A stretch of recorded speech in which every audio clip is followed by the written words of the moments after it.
Good evening and welcome to Behind the Headlines. My name is Timothy Nabwiso. Justice for all is the mantra that goes with our judiciary institution in this country. But the biggest question is it a reflection in every Ugandan's life? Especially depending on the report that we looked at October of this year, which showed a reduction of about 4.5% from the judiciary. Does that reflect to every Ugandan? Especially some of the stories that have come out today. But also we look further to the institution, further to Articles 126 all the way to 151 that give structure and systems within the judiciary system there. All the way from the Ministry of Constitution and Judicial Affairs, all the way to the Uganda Law Society and furthermore to LDC.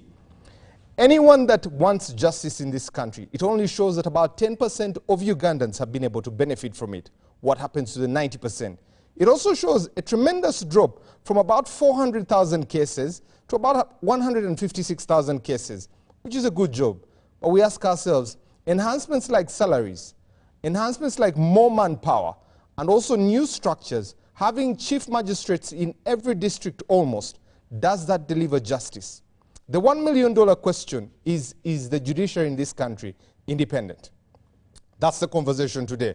But let me get to the panel, and then I'll be giving you how you can join the conversation today.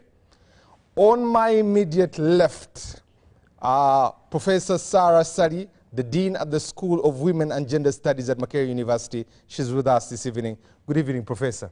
Good evening, Timothy, and good evening, our viewers. It's good to have you, and Merry Christmas. Mm-hmm. Thanks, Merry Christmas to you. I will say what Dr. Sarah said. You're already in Christmas mood. Yes. Hosting him for the first time here, Counsel Paul Muchibi, who is a lead at the Muchibi and Cheine Advocates, but also the head at the Department of Law Reporting Research and Law Reforms at the Law Development Center, is with us this evening. Counsel, good evening. Good evening, Timothy. Good evening, our viewers. Thank you for hosting me here, and I'm glad to be here for the first time, though I want to clarify that here I'm in the capacity of an advocate, yes, or member of the bar. The member of the bar, yes, but also a candidate for representation at the GSL. Correct. The Judiciary Service Commission. Yes, okay. Eh? I see, Professor, you're beginning on a high note. I don't think we shall finish the show this early. Next to Counsel Muchibi is Dr. Sarah Birete, the Executive Director at the Center for Constitutional Governance and a lawyer at that. Good evening, Doctor, and it's good to have you after a long time. Thank you, Timothy, and good evening, viewers. Yeah, it's true, I've been away for a while, like a month. Yes. But I'm glad to be back. I went to check on how elections were being conducted on the continent, and we ended the year on a good note with the very successful elections in Ghana. Yes. Yeah. Next to Dr. Sarah Birete is Professor Christopher Mbazira, who is a professor of law, a principal dean emeritus at the School of Law at Makerere University. Good evening, Professor. Thank you. Good evening, Timothy. And also to mention, you're also a candidate. Yes, I am. Yes. Yes, the leading candidate, actually. I will not. I will not get into the gymnastics of it all, but I'll leave it at that. The Vice President of the Uganda Law Society, Anthony Asimwe. Good evening. Okay. Good evening, our viewers. Thank you for hosting me today. Who am I to be on the same panel with the professors and doctors? I'm the only one who is not. Maybe soon we'll get there. What should Professor Knight? Yeah, Professor, you're counting me out of this one, no, sir? Okay. Merry Christmas to all of you, and thank you for gracing us. To those that are watching us, Merry Christmas to all of you, and you can be part of the show. Go to our YouTube channel, drop your comment there. I already saw some comments coming through. And also the number to WhatsApp us is 0709 60 25 92. WhatsApp or text, or go to our X platform, hashtag UBC Behind the Headlines. Let's jump into it. But before we jump into that, I want to read just some stories that came through this morning, and very sad occurrences in some of the things that I was reading that were happening in some of the areas in the country. So a high court in Mbarara A lady has been going to court from 2017, and she has had a land issue. The land has been sold twice, and she was saying verbatively, I have not received any justice. Her family has been thrown out. The other story that really caught me was a gentleman that reported a case of torture.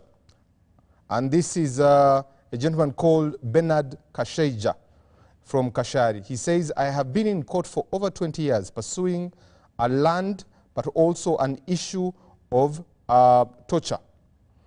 And I have not been able to get justice. Nothing has happened to me. No one has come to my aid. I have spent a lot of money. My kids have been dropped out of school, and I cannot be able to spend any other money. That's what's happening to some people in our judiciary system. But let me come to the Vice President first before we get into this whole conversation. And I wanted us to pay tribute to a gentleman that this week went to rest with the Lord, Dr.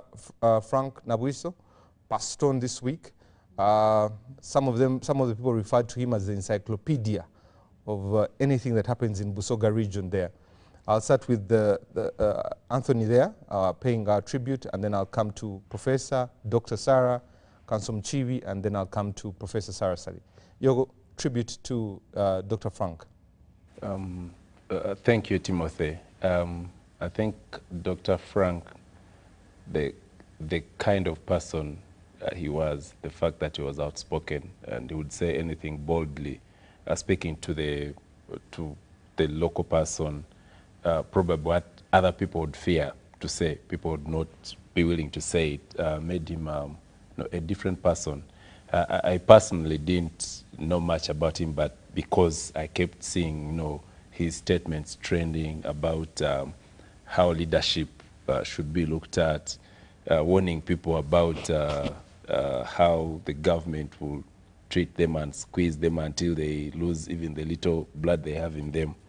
In that, his Lusoga context, I feel he was a great man, and not just Busoga, but the country has lost a great man, and may his soul rest in peace. Thank you very much. Professor Christopher. Yeah, sure. One thing that I admired about him was, his capacity to link the intellectuals with the community, because he was highly educated, highly knowledgeable, but he spent most of his time working in the community.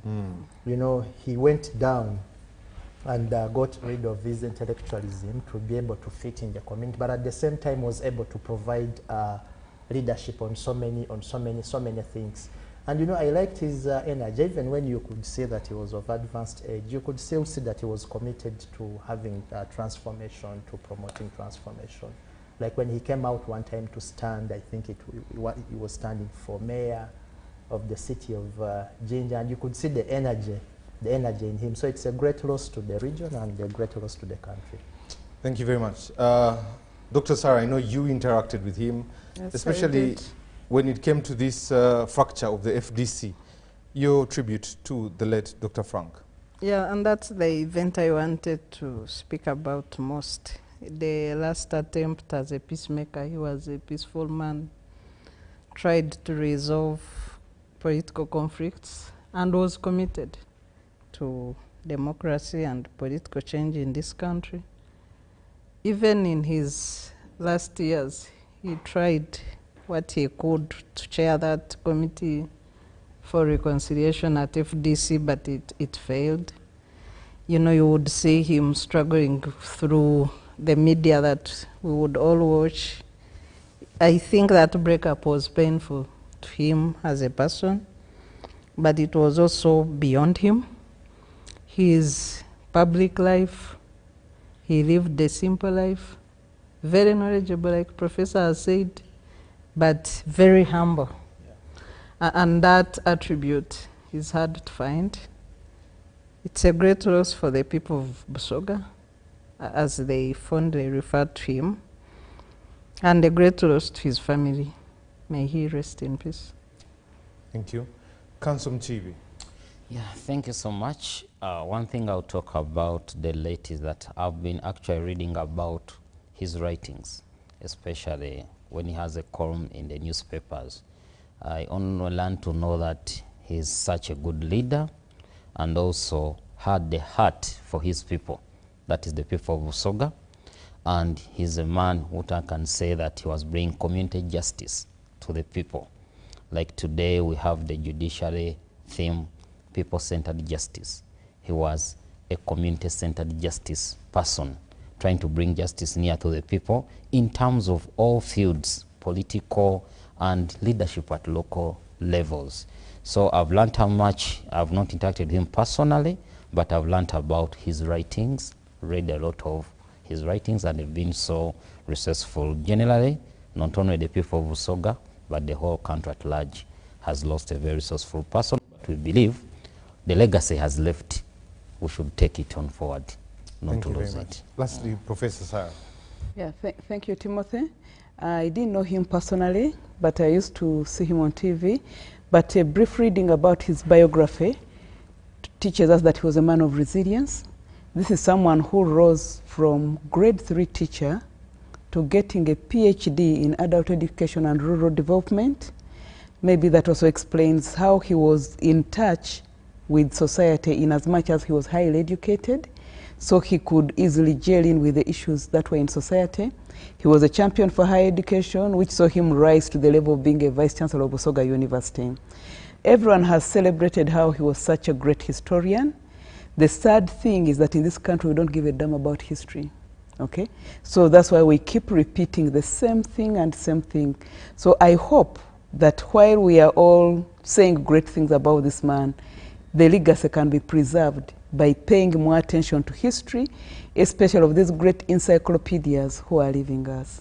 Because the wisdom is there. We repeat the same things because we just don't take heed to what those who know and those who have experienced life before us are telling us. So may he rest in eternal peace, but may we celebrate his legacy in real terms. Thank you. Thank you very much. Now let's turn the heat to the judiciary. Anthony, let me come to you.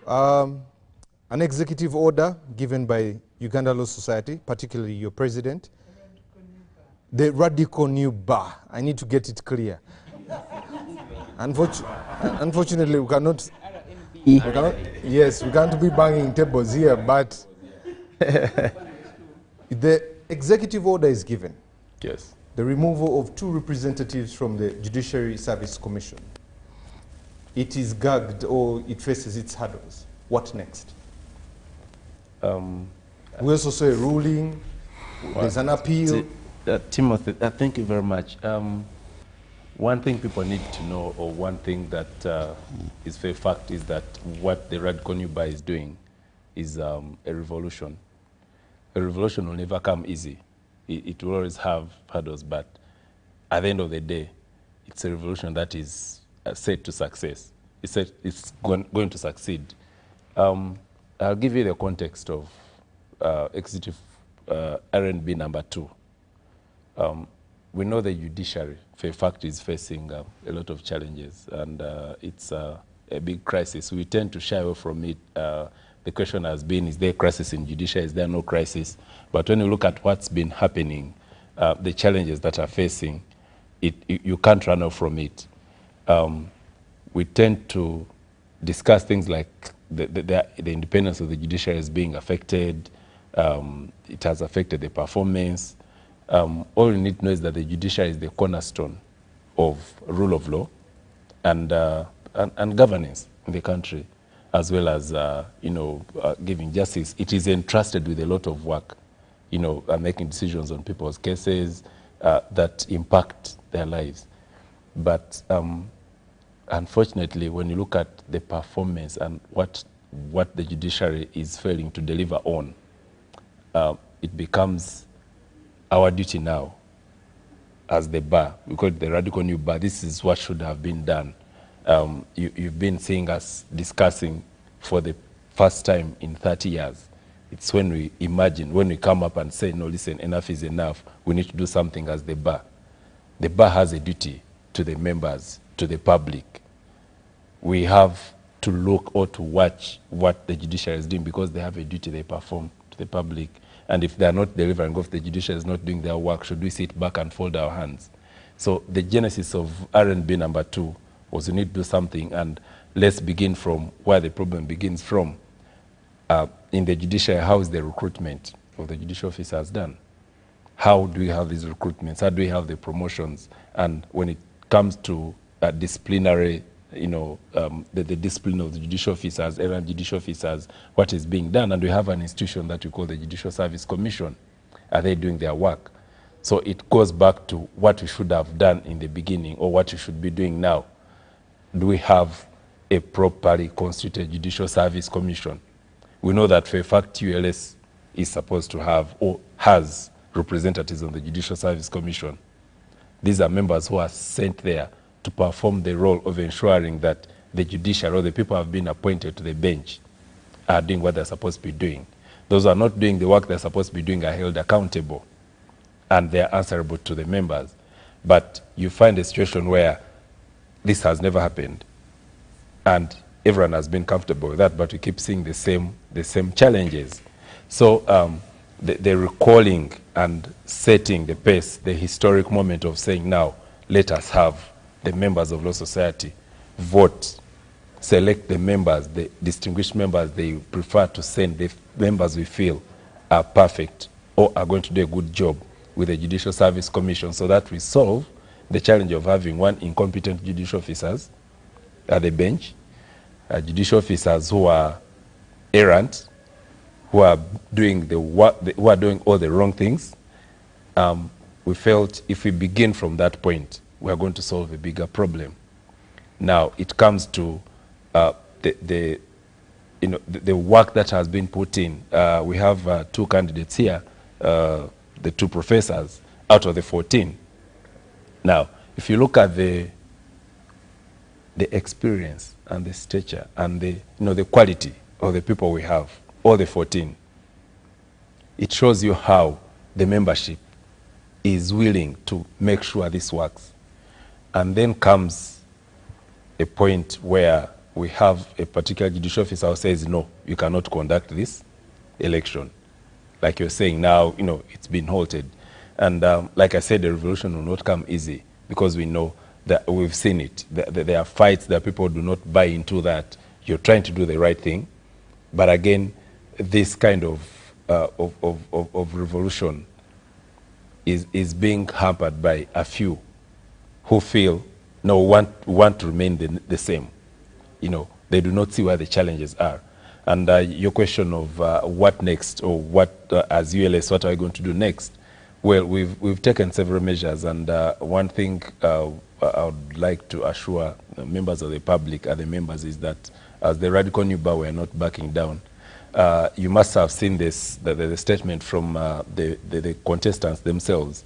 One thing we're priding ourselves in is the fact that we've been able to rally the membership who feel this is their, it is their creation. It's not ours. It's not for the leadership of the bar, but for the members of the bar.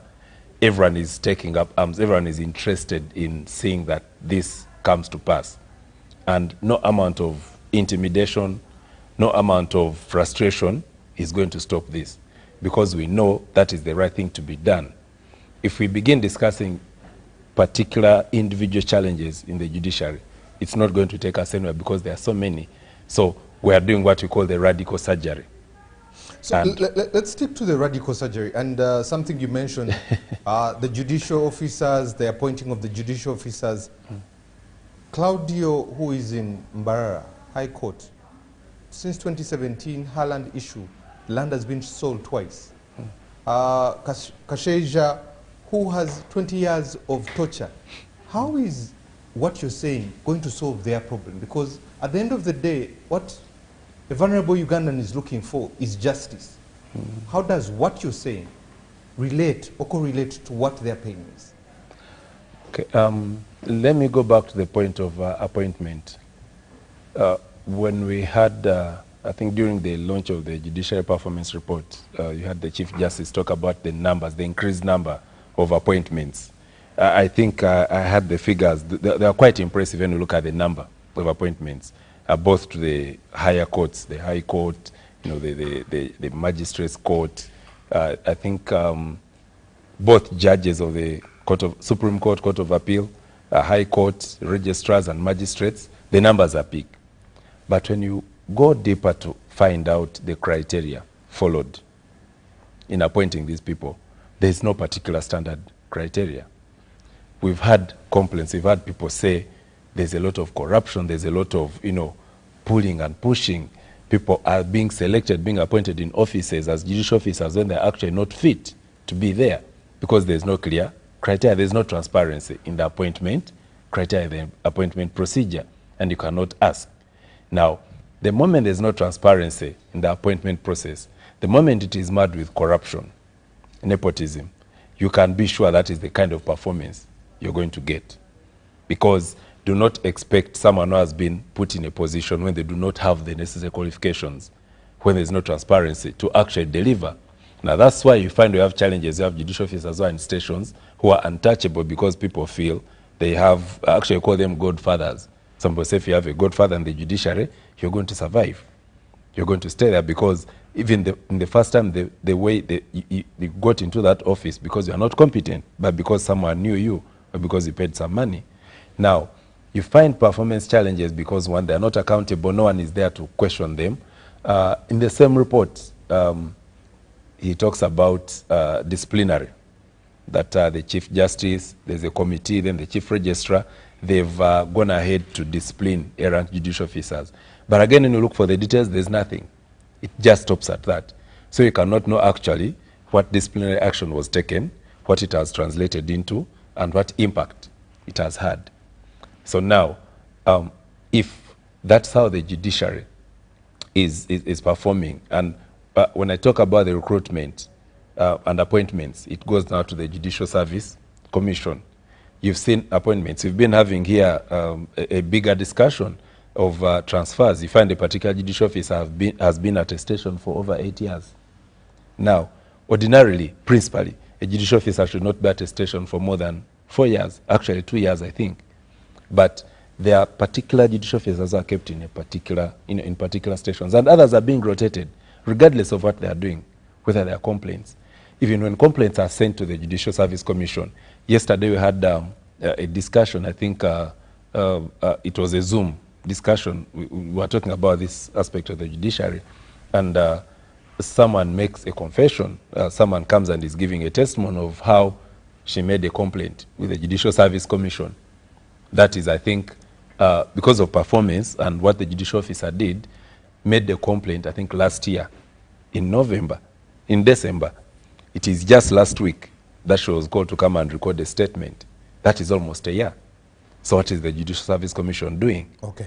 So, and bringing to context the issue of the example you gave, of course, they'll come and cry for and say, we have challenges, the backlog is caused by a number of cases, but you go to some of these stations, especially up country, judicial officers do not go to work.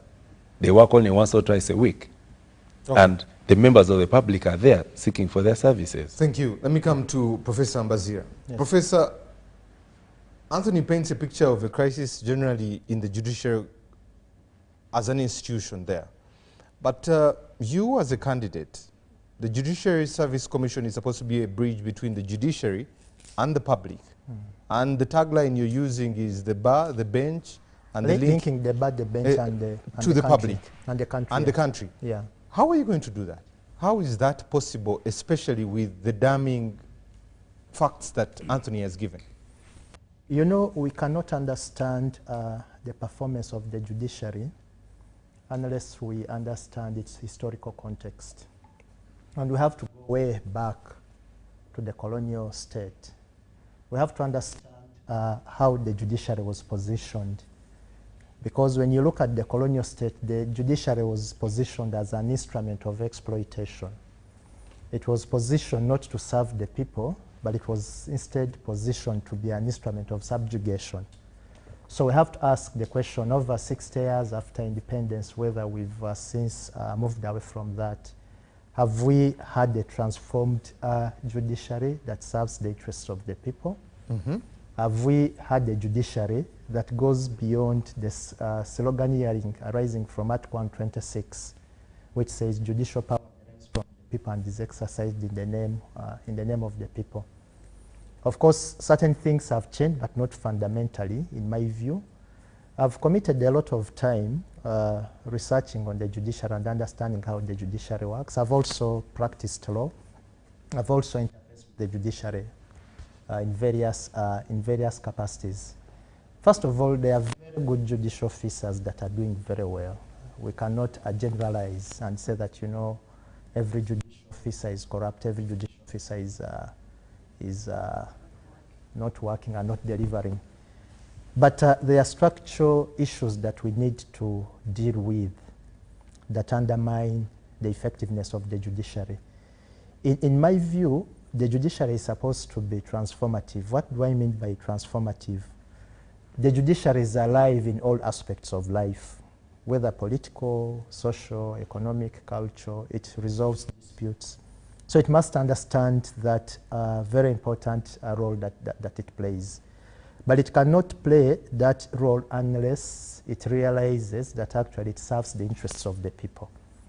So we have to ask, is our judiciary with the people? Is our judiciary serving the interests of the people on the ground, the downtrodden, or is it serving other interests? So when you come from the colonial state, you say that actually the judiciary has never served the interests of the people. It has always served the interests of those that are domineering in political terms, those that are domineering in economic terms, those that have social influence, those that can exert social control over society. Those are the ones that have been able to benefit from the judiciary. And those that are domineering economically, politically, and otherwise are the ones that also influence, for instance, appointment of judicial officers, who makes it and who does not make the lobbying and things like that, which challenges the independence of the Judicial Service Commission. So what needs to be done then is to reorient the judiciary for it to understand that actually it is supposed to serve the interests of the people. That's why you see in my campaign, I chose to ride the motorcycle.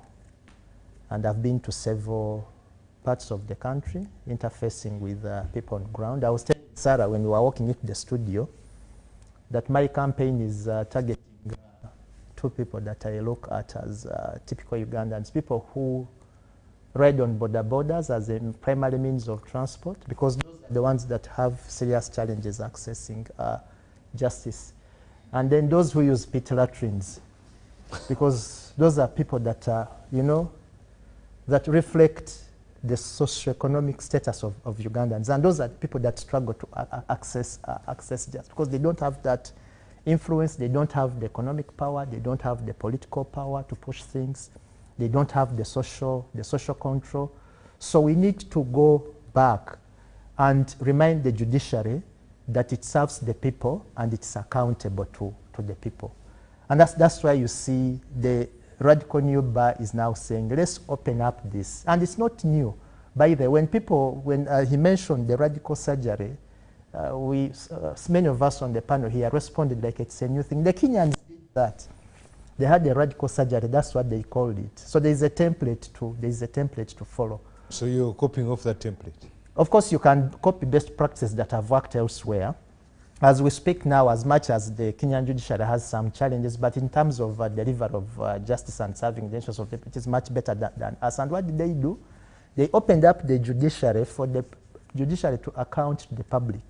They had a commission that was leading that, and to make the process fair, they actually gave the assignment to a retired South African judge, Justice Albie Sachs, who led the commission that opened up.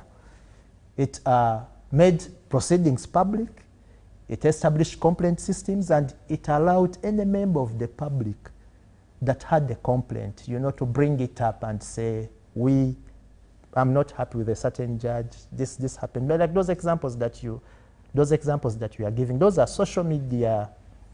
This is actually in the Daily Monitor of today, sure. so I was actually reading from it straight. Sure. But let me ask, Professor Mbazira, is something Anthony said, is the judiciary in crisis? Sort of, because one, look at the case backlog. It is in hundreds of thousands. Look at Is that the only yardstick we can measure it by? That's one example, because people need to get timely justice. We do appreciate, and we must be appreciative of the recent changes that we've seen in terms of appointment of new High Court judges, new magistrates. Number has tremendously increased. In my border tour, I actually came across so many magistrates, newly appointed. We can see the infrastructure is improving. I was in Lira. I see very grand High Court building being constructed and other places. You surely see that resources have increased, but that has to be matched with the quality of the service. Okay. Service delivery, how effective is the service delivery? The Chief Justice himself has said that he's working hard and he has achieved a lot in sorting the hardware bit, but now there's the software bit. So the software bit, one of the ways to sort the software bit is to ensure that we entrench accountability. As a judicial officer, you are accountable not only to your immediate supervisor, but you are accountable to the public. So if you mess up, if you don't follow judicial standards, if you don't apply the law impartially, then there should be a process for you to account. And there is frustration because constitutionally that should be the work of the Judicial Service Commission. But looking at the complaints that are coming through, it appears there are issues that need to be sorted there. Thank you very much. Dr. Sarah, you have been both in the political space, both in the electoral space. You have seen all the three arms of government. We have been here to talk about Parliament, we've talked about the executive. Now we're talking about the judiciary. Is the judiciary independent? Well, I will start with a recent comment by Professor Lumumba in his letter to the Chief Justice of Kenya on the few challenges that they are still dealing with in the Kenyan judiciary, especially corruption. He said that a country can survive a bad executive. It can also survive a bad legislature, but a country cannot survive a bad judiciary. So the question that we face as a country today is, do we have a good judiciary or not? I'm trying to be, to start from the positive side.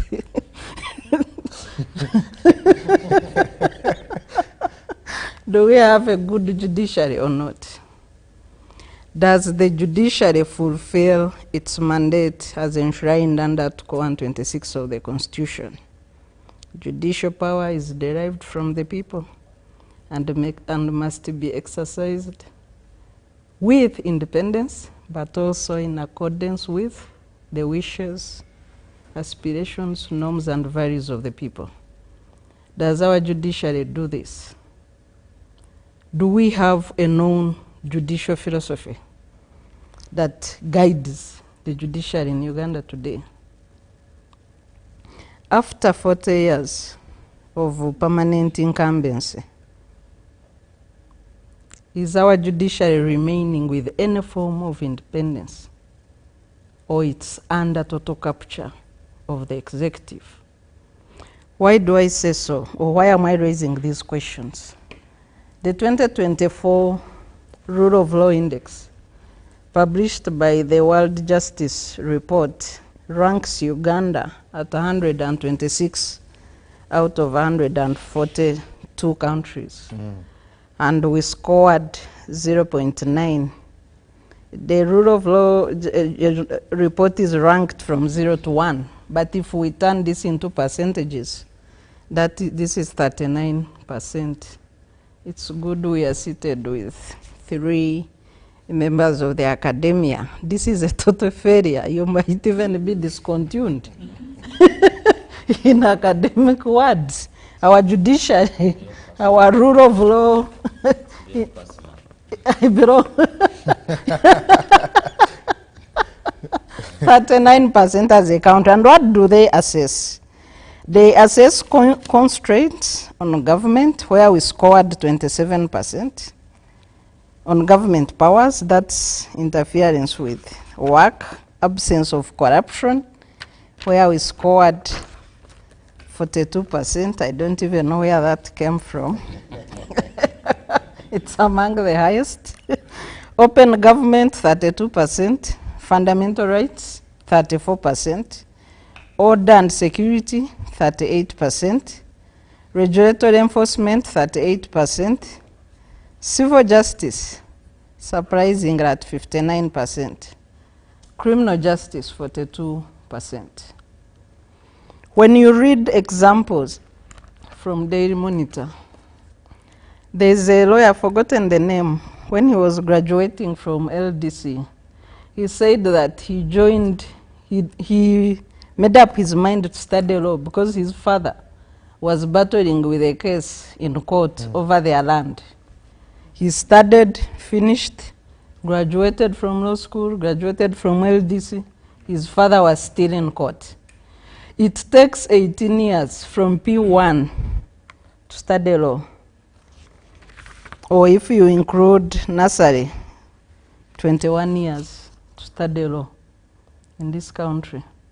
So if a child studies, that's part of what you're saying, 20 years. So that a child in that home could have made up their mind in top class to study law and help out their parents, and they will graduate when their parents are still struggling, seeking justice in courts from Uganda. Justice delayed is justice denied. So do our courts administer justice? And what are the challenges? Number one is corruption and integrity, which is obvious, which has undermined public trust. And in the report I was referring to, this is ranked at 0.42%. Case backlog, which causes what you're indicating. Political interference is the biggest challenge. So number 1 and 3 are the biggest challenges of judiciary in this country, both perceived and actual political interference. And for the members of the judicial, of the judiciary in Uganda, they need to know that nobody can climb your back unless it's bent. It's not possible for a person to climb your back when you're standing. So has our judiciary bent their backs? How is this political interference causing us problems as a country? Because it runs under bias, either perceived or actual, but also abuse of power. And that goes in the case of that the radical new bar is dealing with under Executive Order 3, both bias and abuse of power, perceived or actual. I'm just leaving some small room for doubt. But examples have been shared on social media about this bias and abuse of power. So you have judicial decisions made to favor political interests. You have influence over political appointments that have been explained, executive discretion that is not checked. For 40 years, we have one person appointing judges after judges. And there's a time the president did say that he had now wiped out UPC judges from the bench. Of course, time alone could have wiped them out. He didn't have to do anything, really. The people age, retire. They could have wiped out themselves, but he made that remark that now he had good NRM people in the judiciary and he has sorted out that branch, meaning that for him, he had finished total capture of the judiciary. There is pressure in high-profile cases, especially where there are civil and political rights at stake, like the rights of the Law Society members. We have faced this challenge while protecting civic space in Uganda through several cases, but remarkable under them was the closure of New U towards the 2021 elections, when civil society organizations tried to observe elections in a coalition. And New U was banned, and we went to court. I was one of the petitioners. The way we were treated before Justice Sekana, many of us could have changed our minds on whether we go to court to seek justice or injustice. And you can imagine if this happens to us at our level, what happens to people at the grassroots? Yeah, so So this is the crisis. We have seen the controversy over bail. We've seen deployment of security to intimidate judges, starting with a black mamba raid at High Court, which was a rape of the Temple of Justice. We're going to come to those ones. Okay. The one I wanted to ask you about is a story that came out in the news last week. Lady Justice Esther Chisache. That whole controversy there, what does that reflect on the judiciary as an institution? And she's not the only Lady Justice that is going through this. What does this reflect, both in terms of gender, but also in terms of the judiciary as an institution? I think there were 3 ladies in this just recently. Yes. One died of depression. Yes. May she rest in peace. Another was fighting for promotion, confirmation. And then, of course, you have Justice Sache, who has fled the country. All in the previous, 6 months. So that alone demonstrates the failure of the judiciary as an arm of government to administer justice to its members before we even forget the public. So if you have an arm that cannot treat its own members fairly and in a just manner, what do they then do to the members of the public that come to them for justice? I think that's a demonstration of lack of leadership in the arm of the judiciary that should call for re-examination of the leaders of that arm of government in order to serve its own membership better, but also the members of the public. And I'll be back, especially in the examination that you have talked about. Councillor Mchibi, let me come to you. You are a candidate to be able to represent at the Judiciary Service Commission. Why? Because with everything we have had, really, what difference are you going to make? Thank you, Timothy, and the viewers. That is a very pertinent question, and that's where I wanted to begin with. My campaign slogan is breaking the chains of poor choices in judicial appointments and promotions. I can repeat, breaking the chains of poor choices in judicial appointments and promotions. My view is that's where the problem is starting from. Council, you have just heard what Dr. Sarah has said. Yes. He decided that he was glad he had wiped out the UPC, and now he has NRM cadres there. Really, aren't you on an uphill task? Failure at the start. The Judicial Service Commission, you said, what are you going to do special there? The Judicial Service Commission, one of its mandate is to appoint judges. It does the recruitment. The question that is very critical is, how is the recruitment done? Do we get the best? Do we get the quality of judges worth sitting on the bench? Do they know what they are supposed to do, and do they actually do it? The moment you don't have a clear entry point, you are not going to change anything. What do I mean? Right now, the criterion used in appointing judges, if you ask any of us here, we shall only tell you we stop knowing at the advert. The advert is put out. With the qualifications, people apply. And they have the qualifications. What happens at the selection or shortlist? None knows. Those who are selected and those who are not selected, majority of those who are not selected don't get feedback why they were not what? Selected. The public never gets to know those who applied, what are their qualifications. When you are denied selection, you don't get to know. Interviews are done in darkness. What do I mean by darkness? The public is excluded. There's no public participation in interviews. This is a public office, a highly respected public office, and we're going to discharge public functions. So when it comes to interviews, we don't know how they are conducted. The outcome, you only see a list that these are the ones who passed the interviews. Those who didn't pass, they don't get to know how they performed and why they did not what? Pass the interview. Now, that is where the whole problem is starting from, and the issues of corruption coming from. We cannot conduct the system of recruitment of judges in darkness. We are like doing witchcraft. Yes, witchcraft is done in darkness. You cannot recruit judges in darkness.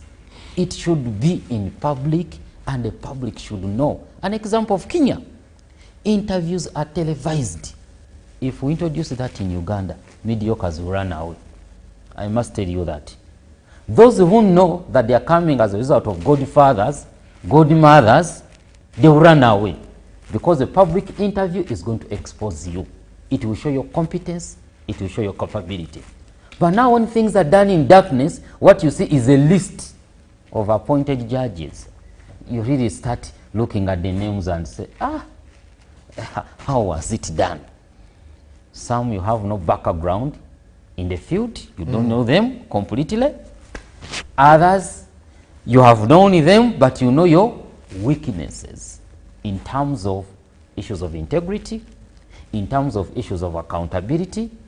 And those whom you get to know through rumors that they were not shortlisted, you get surprised and say, this man is supposed to be in this office, but was never shortlisted.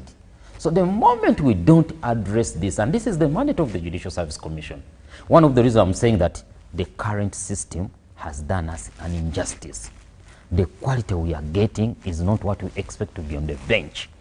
That's why you see people are not accountable. The examples we are giving of Claudio, examples of Kashaija, those are now the revelation of what is the system. A case is in court for 20 years. You are talking about 20 years, that means now that is a case which was filed in 2004. We are in 2024. Let's pray to God that Kashaija's case has been concluded hearing this year. You need to again go back and pray to God when to receive judgment. Judgments are taking 4 years, 5 years. Moreover, even at the apex court, judgments are delaying. And you wonder, people, what justice means. If you can litigate for 20 years and also wait a judgment for another 4, 5 years. That's why somebody can go in nursery and he finishes law school and he handles that case, which was filed when he has just been born. It has happened. I know a colleague who had a case in their family and became a lawyer, and the party also handled that case. That is not a good, really, revelation for our country. And what we are saying is, all these coming out are a revelation of we don't get the right people. There is a lot of judicial laziness. Some people don't work. The Vice President has mentioned it. You may find a judge working only 2 days in a week, especially those of our country. Some come, they just study journey matters. Others are always attending conferences. There is no accountability. And the question is, Judicial Service Commission, what are your performance evaluation mechanisms? How can a judge be on a station for 5 years and the output, you don't even have 20 judgments in 5 years about that judge and still serving? That is something we need really to interrogate much. How can somebody spend a year without a judgment? There is no output and still serving. And what pains me more, those are the people who are promoted. You find people working, disposing judgments and quality, because there is also disposing, but the quality is not there. But there are those who are disposing with the quality. You find that judge dying at the high court level. You find that judge retiring at the high court level. But the ones who are promoted every after 2-3 years, their output is not really seen. So the problem is significant. We are questioning so many things that the Judicial Service Commission needs to really go back to the roots. We don't know the performance evaluation mechanisms being used. We don't know why non-performers are always awarded and good performers are punished with the transfers up country. In most cases, we have seen them who deliver good judgments all of a sudden to here, from here to Soroti. And you wonder the yardstick. You are living in Kampala, which is flooded with a number of cases. So many cases. But because of a certain decision that did not impress the powers to be, your next station is what? Soroti. And those you think they are not doing justice are in a comfort zone sitting in Kampala.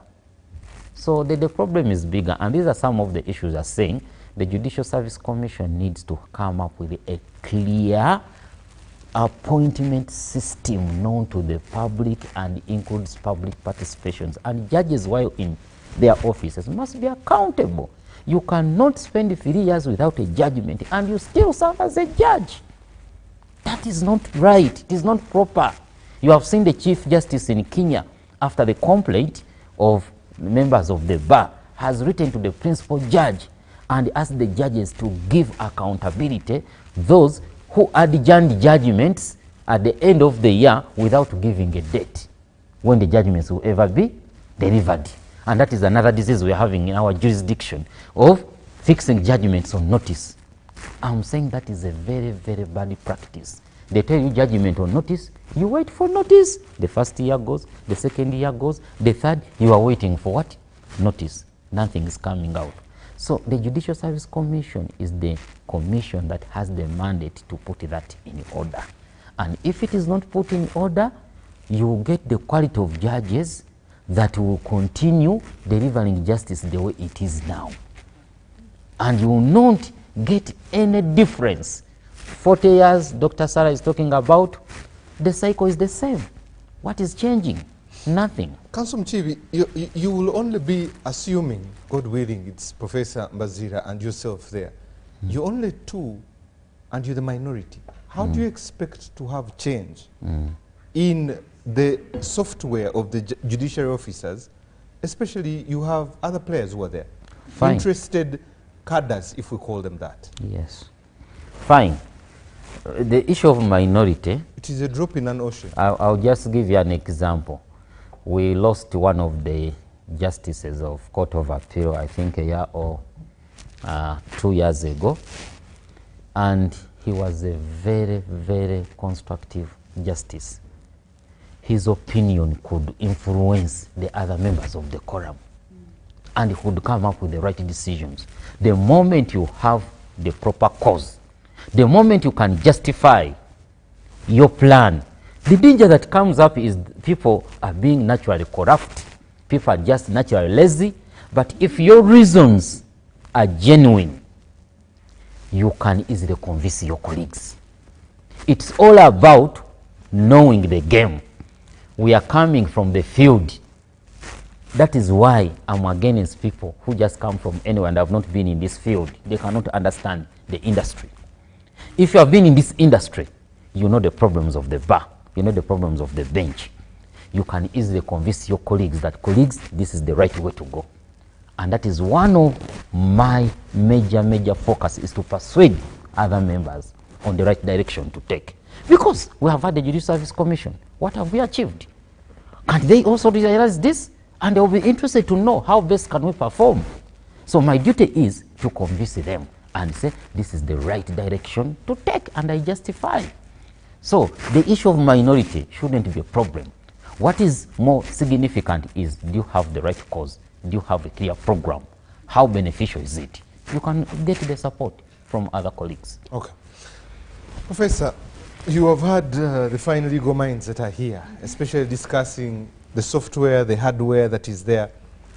But when we come back to the public, and we look at the report that was presented by the Chief Justice in October of this year, and showed 10% of Ugandans are the ones that have benefited from this. He talks about very good things, structures, manpower, enhancement. The backlog is still there. Why is there no confidence in our judiciary system by the public? Well, thank you. I think Professor Mbazira in his answer alluded to it. Professor Mbazira, the leading, we've been told the leading candidate, but I know there are two here. So he, yes, he alluded to the fact that our judiciary has a history. It came from somewhere. And interestingly, a lot of what we have as the ethos, as the principles of our judiciary continue to have its tentacles or its umbilical cord where it came from. That's why the judiciary of the different countries, or the congregate together at some point. I think is it annual meetings, the ones on the African continent meet, the regional ones meet, and things like that. At those meetings, they are really trying to remind themselves, I believe, on what principles they stand for. But of course, most of it is not to challenge, they have not attempted to challenge the background to their existence, which is the fact that it is steeped within Western tradition, which we got as a result of colonialism. So if you come to a country which has not progressed as fast as the elite, because the judiciary that we know actually is filled by elites, okay? So you have a category of the population which is highly educated, which has a different way of mindset, and which practices its tradition, I mean its profession in a different way. Then you have the rest of the population, 67%, 15 years and below. So we have a very dependent population, 87% not gainfully employed, many in rural areas. Of course, they are going to struggle to navigate and plug into the system, which we embraced as the only way of doing justice. Alternative dispute resolution mechanisms have continued to struggle because of their burden of proof, how they assess things like bias and all those kinds of things. So even when they are praised, whether you're talking about the Truth and Reconciliation Commission or you're talking about the Gacaca courts, or what is the one we have in northern Uganda? The Matoput. Matoput. Matoput. So all of those are there as alternative judicial systems. But they struggle because they are measured against the standard judicial system, so which is a westernized way. So at the end of the day, the population will always struggle to be part of that. And it's not just a Ugandan phenomenon. And of course, then when you have that class divide, then you have other things, because the law is not independent of politics, okay? We may want to convince ourselves that the judiciary should be seen to be independent as an arm of government. But by being an arm of government, we from the political science bit know it's part of the political processes. Law comes in place as a result of political processes. It is a goal, it is a means, and sometimes an obstacle to the state, but it's really a function of the state. If you're talking about things like joints and tendons and the rest, actually the law and the judiciary becomes the tendon that holds that whole entire bit together.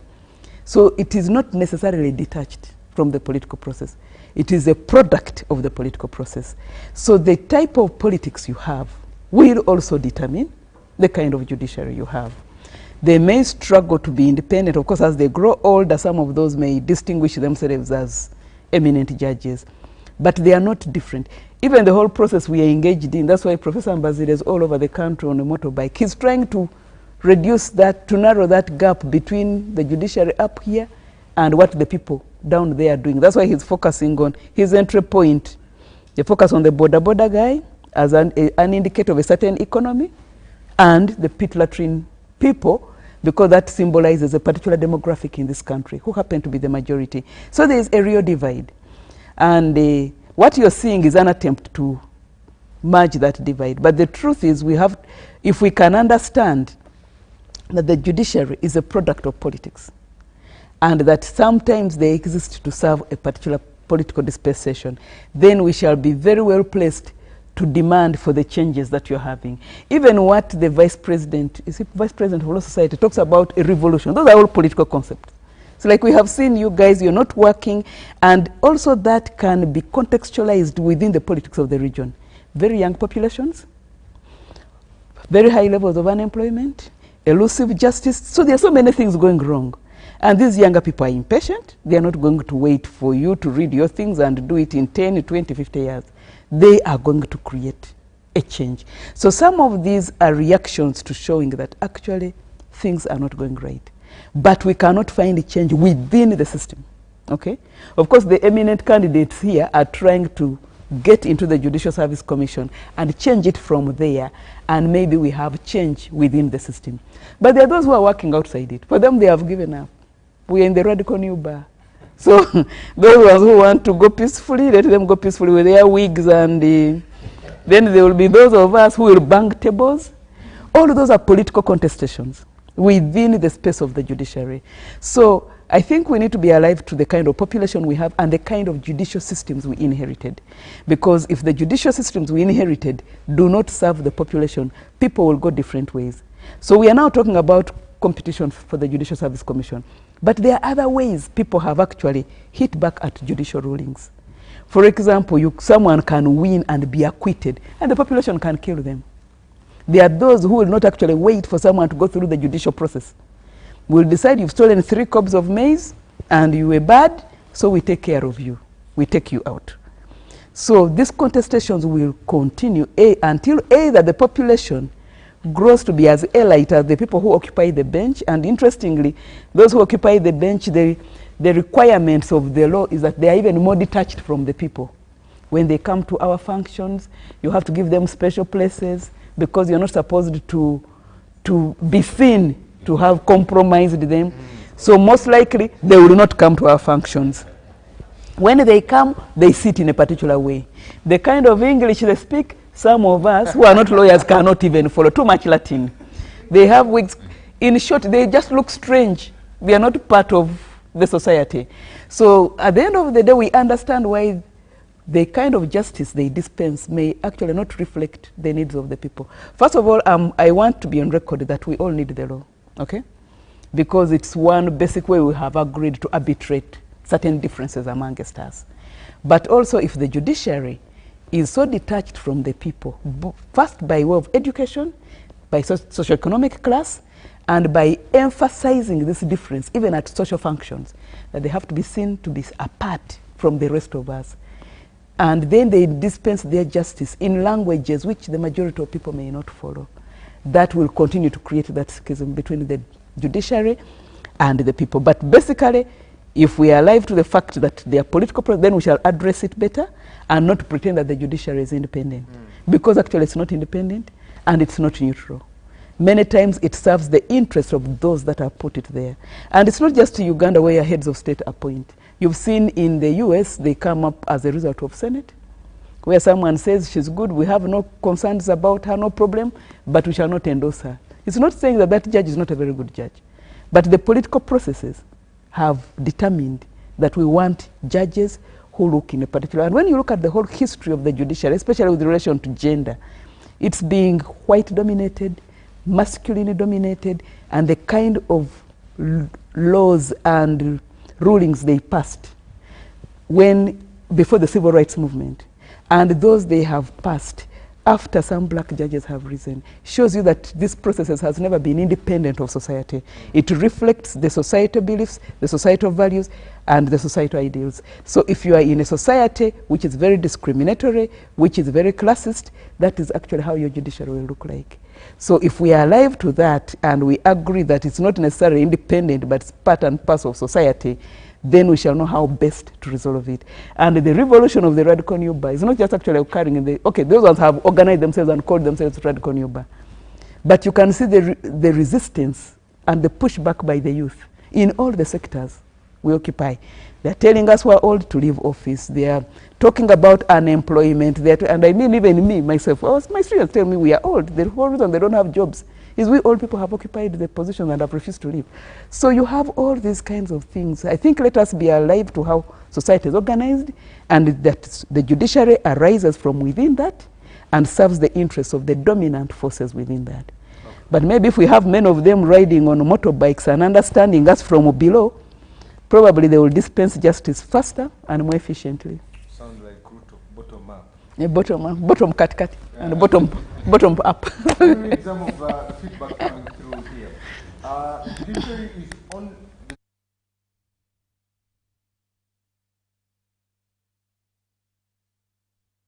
What could have been done is put among Ugandans as an opposition side. This is called for. This is uncalled for. I would suggest that the Judicial Service Commission would act just otherwise. Ugandans are living in fear because of lack of independence. I even fear for the comments because I may be tracked and grilled innocently. Okay. Mwambali, Enos from Kasanda there, thank you for your comments. Good evening, Timothy, thank you for the show. How does the revolutionary Uganda Law Society seek to ensure that cases of poor Ugandans do not last forever, while those of the rich are accelerated. I think Anthony will answer that one. I know of a land case that has lasted 20 years with the head of the family dying in due course. Benjamin Kampala. Thank you, Benjamin. Good evening, Timothy, and the panelists. I'm watching from Muyenga. My name is Wilson.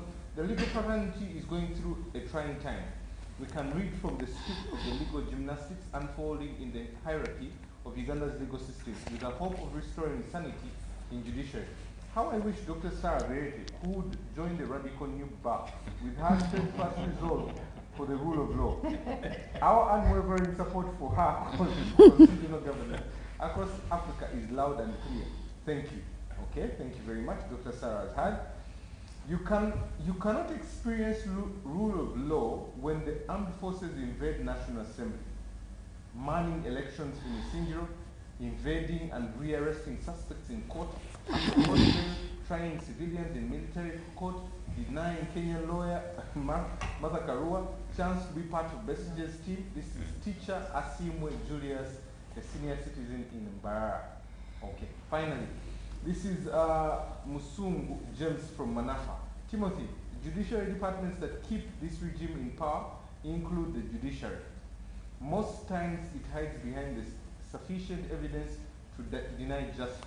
A case in point is the current case of the wife and children shooting a husband. Secondly, informed Madame Sarah that I have missed her for a long time. Okay, she has been informed. Let's take a quick break. When we come back, we'll be discussing this and more. We'll add it further to the elections and also come closer to, these areas of structure. How can they be rectified? This and more after this break.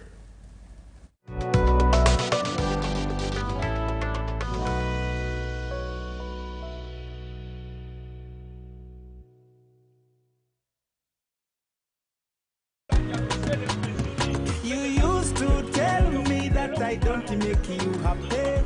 All that time you would be complaining. I'll call you every day, yeah, yo, baby, don't know. You can now get all the Chibuzi out with MTN voice bundles. Call all networks Kubei Dondoro.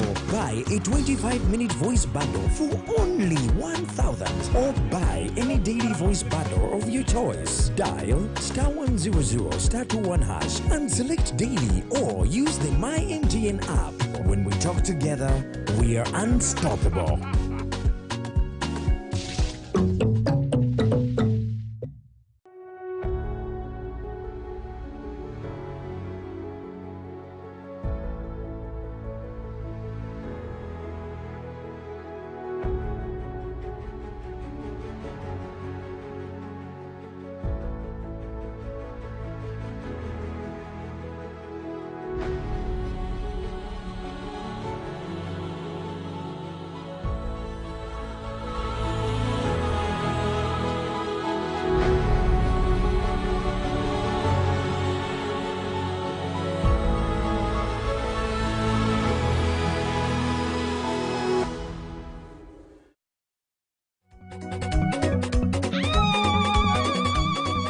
The parish development model launched in 2022 by President Yoweri Museveni to fight poverty and enhance service delivery at the parish level has disbursed over 1 trillion Uganda shillings to more than 10,500 circles, benefiting over 1 million individuals countrywide.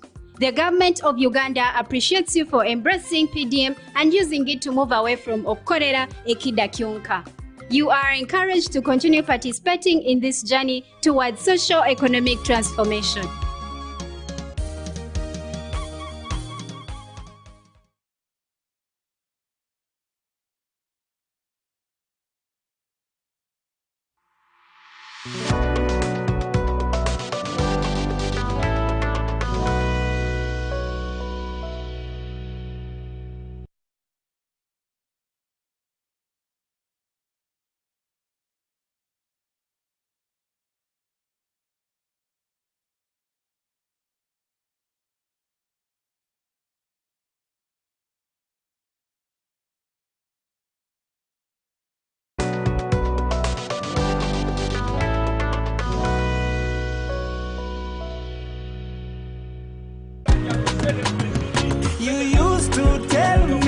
I don't make you happy. All that time you would be complaining. I'll call you every day, yeah yo, baby dondolo. You can now get all the Chibuzi out with MTN voice bundles. Call all networks Kubei Dondoro. Buy a 25-minute voice bundle for only 1,000 or buy any daily voice bundle of your choice. Dial *100 *21 hash and select daily or use the My MTN app. When we talk together, we are unstoppable.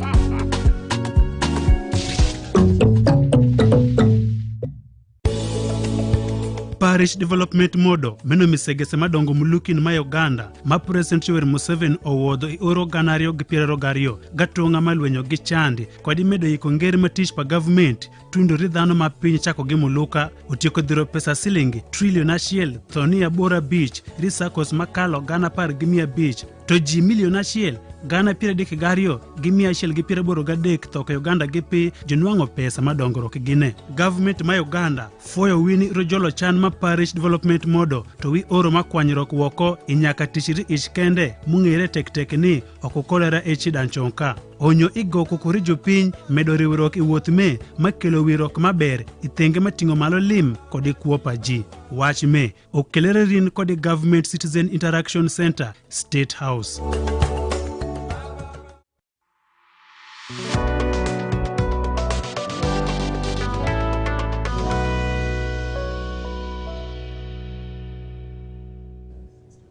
Welcome back from that quick commercial break here on Behind the Headlines. My name is Timothy Nyangweso. In the studio, I'm joined by Professor Sarah Sali, Counsel Paul Muchibi, Dr. Sarah Birete, Professor Mbazira Christopher, and the Vice President of the Uganda Law Society, Anthony Asimwe.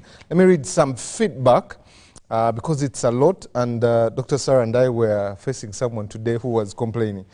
Judiciary is here to serve the interests of the corrupt, the pain of the poor villagers.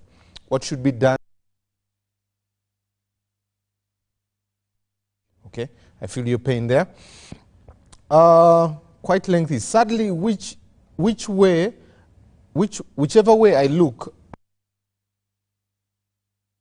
one person, citizen number one,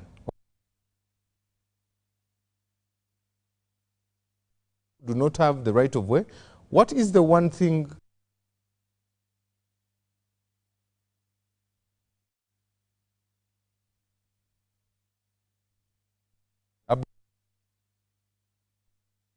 If the president would have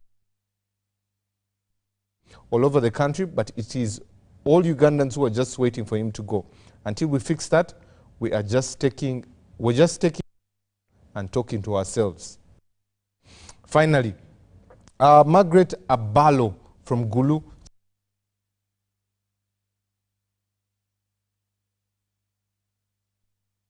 Or whom, sometimes the lawyers extort money from the clients to buy the judges or the magistrates. Most lawyers are half-baked professionally, so they buy their way out to win cases.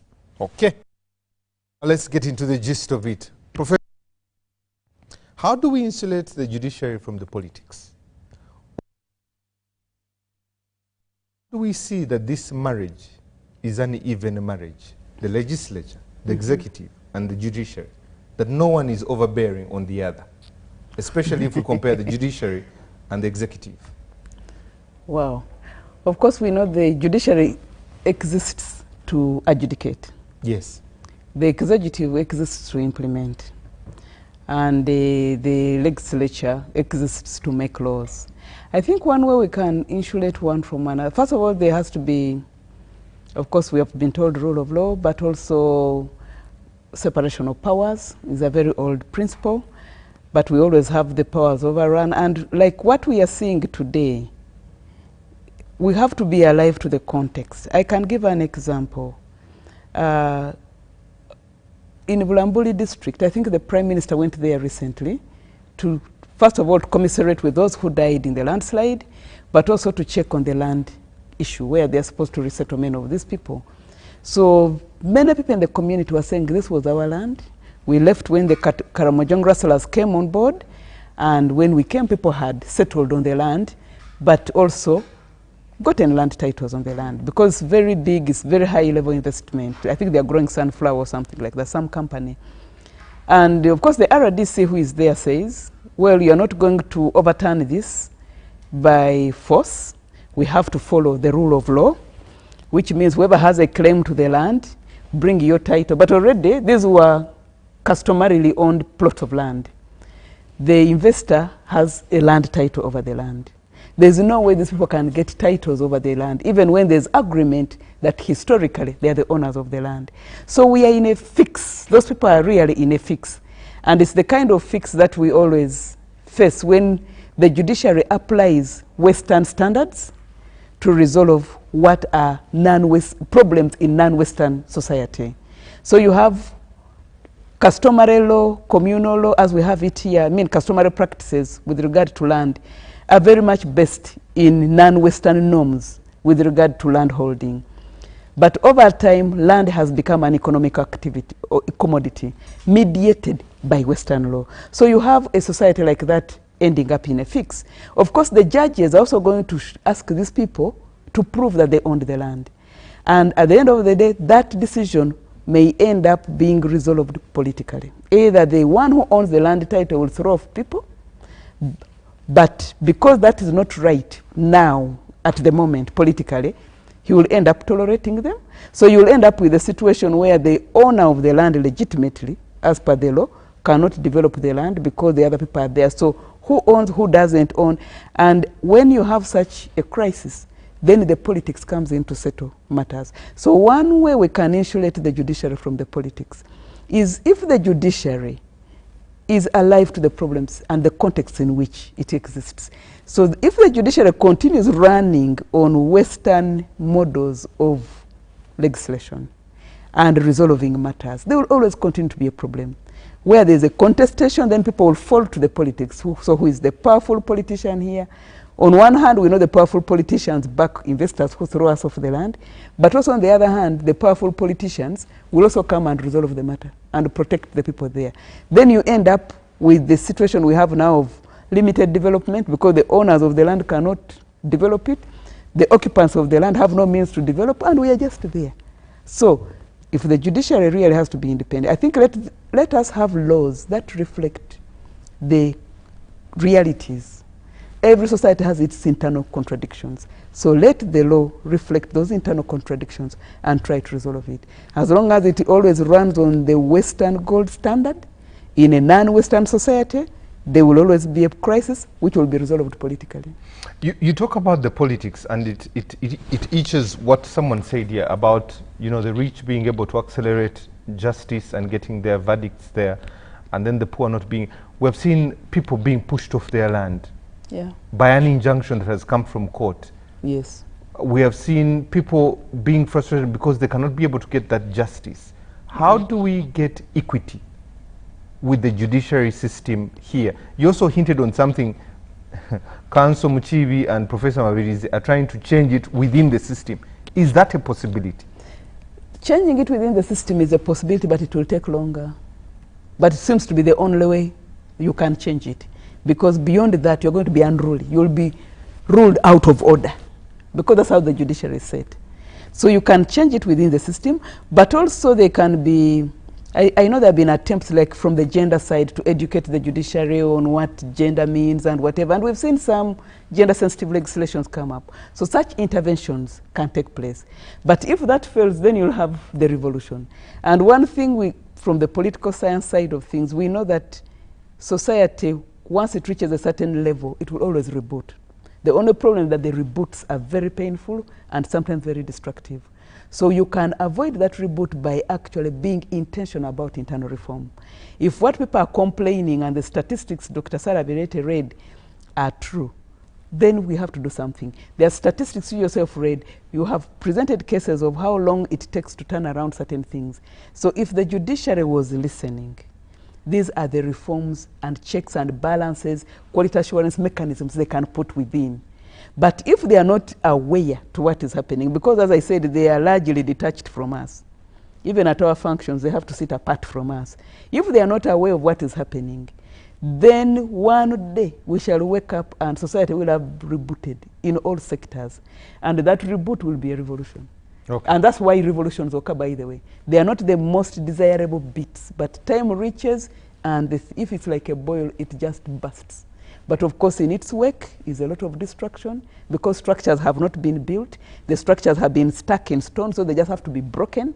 And the process of breaking is so painful, is so destructive, injures many people, and again, it takes decades to mend that break. But that's why, if we are aware of that, we should be intentional about causing internal reforms. Thank you very much. Let me come to Council Mchibi. Council, the Chief Justice and the President had a sitting, especially on the discussion of bail. The head of state goes somewhere and says these people who are stealing PDM money should not be given bail. Really? How is the person who has the 1 million shillings had to bribe 200,000 to get 800,000, yet the biggest need is the education of their child? Is the law working in tandem with the politics? Is the executive entrenching the law? What is really happening, and how can that be sorted? Okay, thank you so much. One, I must say we have the written law, and those are the laws we are always citing in court: the Constitution, the Acts of Parliament, among other statutory instruments, the regulations. But also the practice in Uganda, the reality on ground, we also have a law that exists in the form of edicts. Actually, let me just add to that. And in that exchange between the President and the Chief Justice, where the President was saying, you will not give bail, and he said, the last thing the Chief Justice said is, I will guide, simply conforming to the executive. Fine, and that is where I'm coming to. What I said is that we have written laws. We know that they have been enacted by the legislature, Parliament, by virtue of its powers under the Constitution, that is Article 79. We also have edicts, which are not written anywhere, but they are pronounced on big events. And these edicts seem to have much power than the written what? Law in this country. And this is where the problem is coming from. We have seen a lot of interferences in court. Matters are going in court. Files start moving from one court to another under edicts. We have also seen challenges where you have a constitution saying something different, then a political leader pronounces something different, and the judiciary rushes to implement it in this guise of the written what? Law. And this goes back to where you started from, the question to Professor, the question of the executive and the judiciary. These two in Ugandan setting seem to be in a very, very good marriage. The marriage is moving very well. There is no sign of Council, it's more of an abusive marriage. I'll come to that. I'll come to that. So right now what we are seeing is that the marriage between the two is very well, moving well. Yet, we are supposed to question whether that marriage should even be there. Or if it is to be there, how should it run? True. And that is the pain that Ugandans are facing. Right now, there are guidelines that were issued by the PGA, Principal Judge, recently this week. And those guidelines concern bail in capital offenses. The Constitution, which is the grand law, is talking about something very different. The guidelines are talking about something different, contrary to the constitutions. And the judicial officers have been instructed to start implementing them. And there is a case by one of the advocates, Kalali Stephen, which is pending in court concerning those very guidelines. So unless we get to know that our laws have been invaded and the edicts have invaded these what? Laws. Let me tell you, an edict will be more powerful than the law. That's why you see court issues a warrant, a letter comes, cancels that warrant immediately. A letter cancels the warrant, and the letter is not from court. But there is a court order, people have gone through litigation, 10 years, 20 years have been saying, but a letter comes from somewhere, cancels that order. There and then, everything is concluded. So we have to really know that we need to go through this radical surgery to bring back justice. Whether we are perceiving it in the Western setting, African setting, we just have to know we are invaded. And if we don't appreciate that, we shall still cry for case backlog, we shall still cry for, even after 20 years you get a decision, you fail to implement it. Because the powers to be are saying you will not implement it. So this is something members of the bar, members of the bench, the entire legal fraternity, and the public needs to appreciate. We have been getting feedback from members of the public. But you can see they are speaking to reality. They are already feeling the problem. They are part of the problem, because at the end of the day, justice is administered in their name and on their behalf. So they have already felt the pain of the law. Issues to do with some cases being handled very fast and the others lasting longer in court. Issues to do with, one is mentioning about corruption. All these are happening. But the bottom line is, Uganda has not really respected the rule of law. And why is it not respecting the rule of law? It's because there is a lot of interference.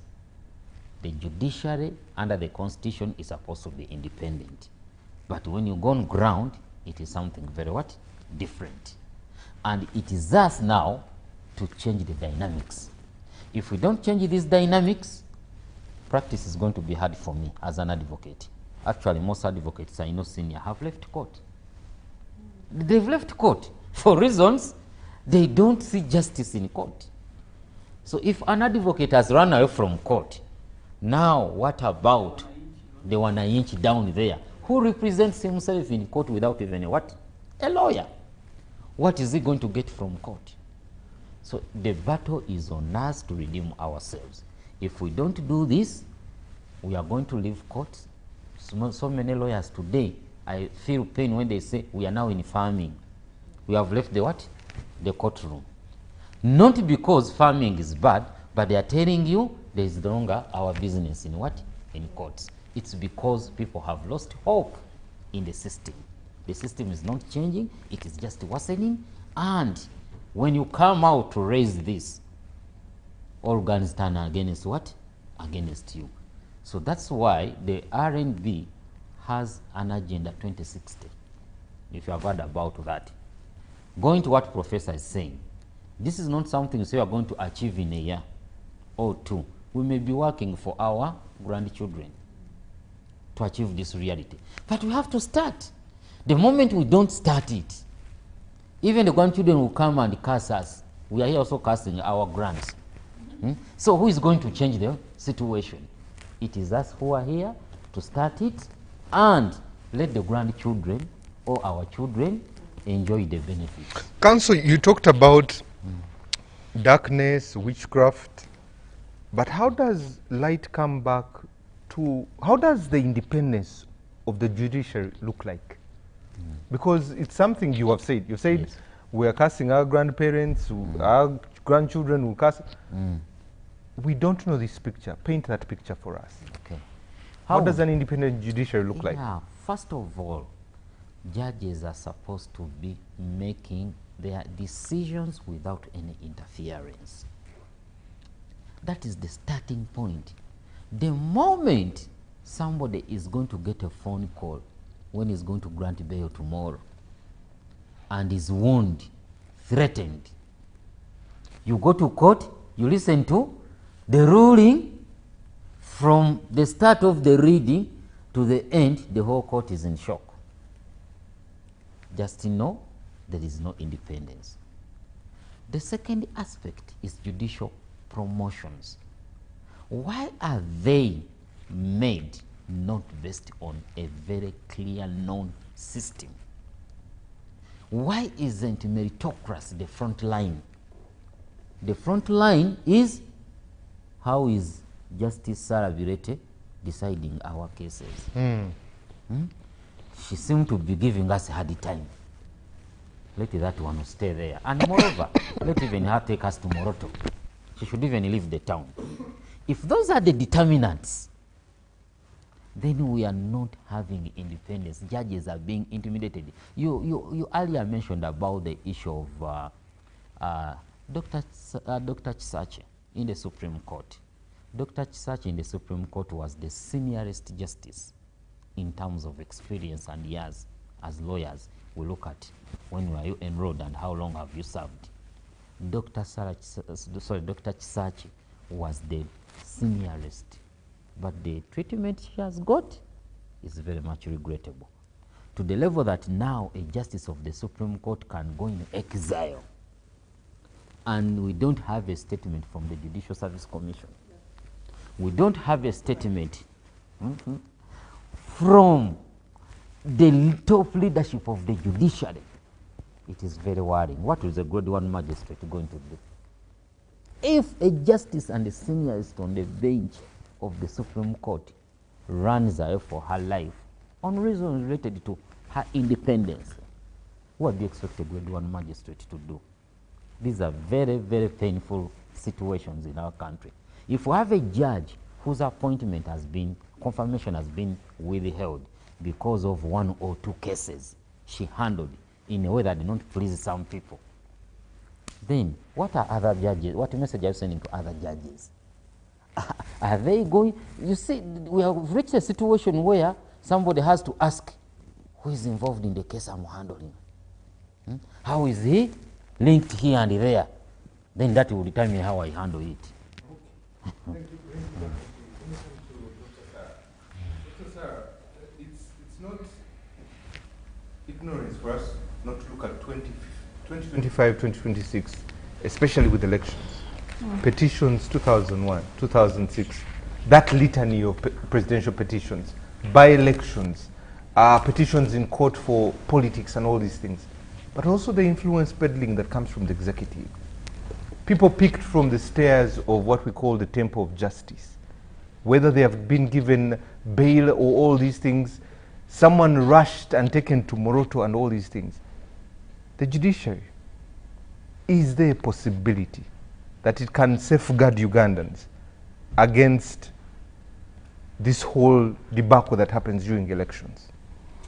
I think, Timothy, we are already in sort of 2026 with the abduction of Dr. Kizza Besigye, trial in the military court, the president's letter indicating that he prefers military justice to civilian courts, which was in a way a vote of no confidence even from him as an appointing authority to the judiciary today. You have the raid on Bobi Wine's beach this morning by the military. So we are already in 2026 in my view. Is a class 1 order for prisons from the 18th until January? Yeah, the organism has already started for all intents and purposes. And this is the dilemma we are in as a country. All in that period of elections, everybody abandons the constitution, the laws, the principles that should govern the military. The non-partisan character has been, hanged at the top leadership of the military. The tweets we see on Twitter every other now and then by the leadership of the military. So you have all this vulgarization of the constitution, and there is no statement from the commanding chief whose function under Article 99 of the Constitution is to protect the Constitution and the laws of Uganda. But even when he issues some documents, you wonder whether he's protecting the Constitution or violating it. Like on the issue of preferring civilians' trial in the military against 3 decisions by the Constitutional Court. The duty to interpret laws under Article 137 belongs to the Constitutional Court, and that takes us to the doctrine of separation of powers. In the age limit case 2017-2018 by the Supreme Court, The Supreme Court established that the basic structure doctrine is part of our 1995 Constitution and is binding. And key among these issues is the doctrine of separation of powers. So the doctrine of separation of powers envisages a situation where no arm of government is too powerful. There should be accountability, there should be checks and balances. In the case of laws, majority of our laws are originated by the executive. The legislature enacts laws, and the courts interpret laws. So when the executive comes out to interpret laws, then you know you have a total crisis. It's not their duty.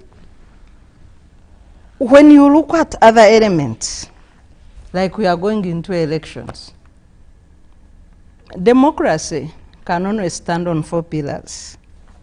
The first pillar is active citizenry, informed and capable citizens that can protect their fundamental rights and freedoms, but also call out the leaders to account. The second pillar is the rule of law. We have already stated how we scored this year. The third pillar is credible, free and fair elections, so that power belongs to the people, which is enshrined under our Article 1 of the Constitution.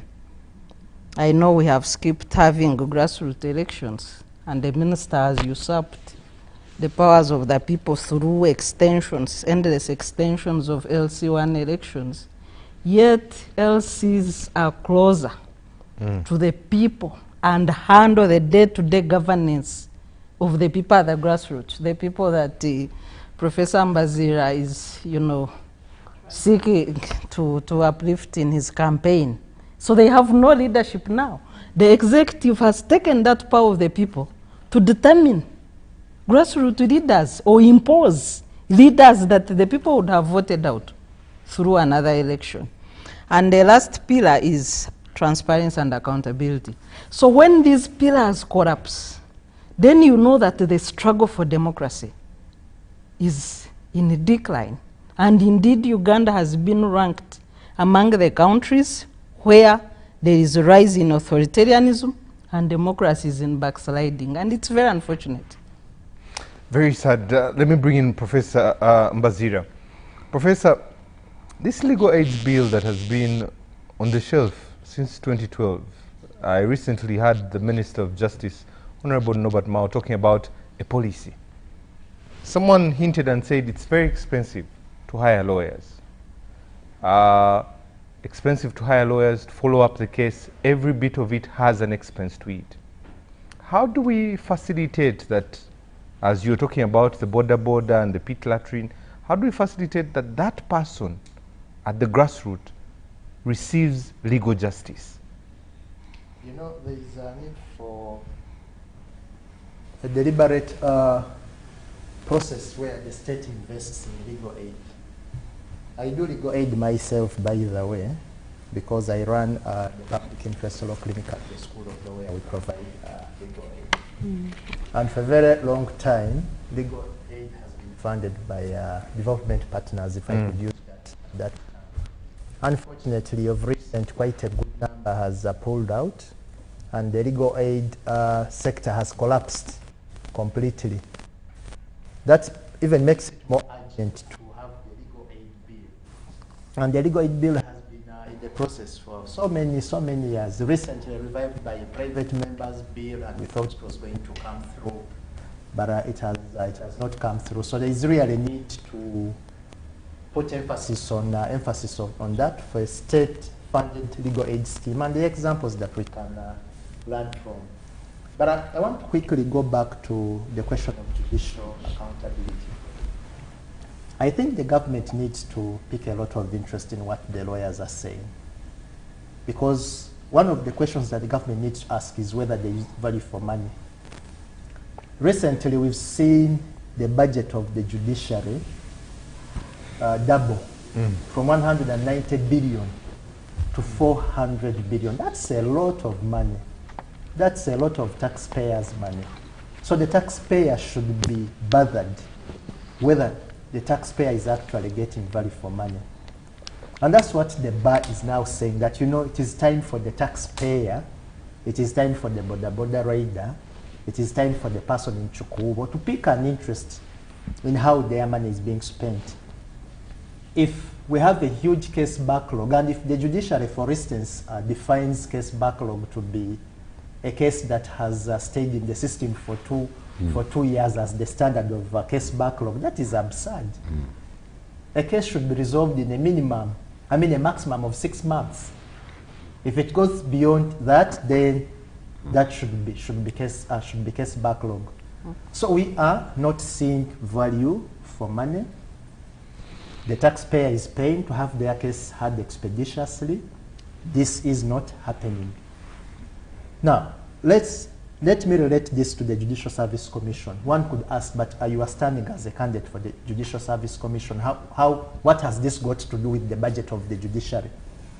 The Judicial Service Commission has narrowly defined its mandate to include appointment and discipline of appointment, promotion and discipline of judges and judicial officers.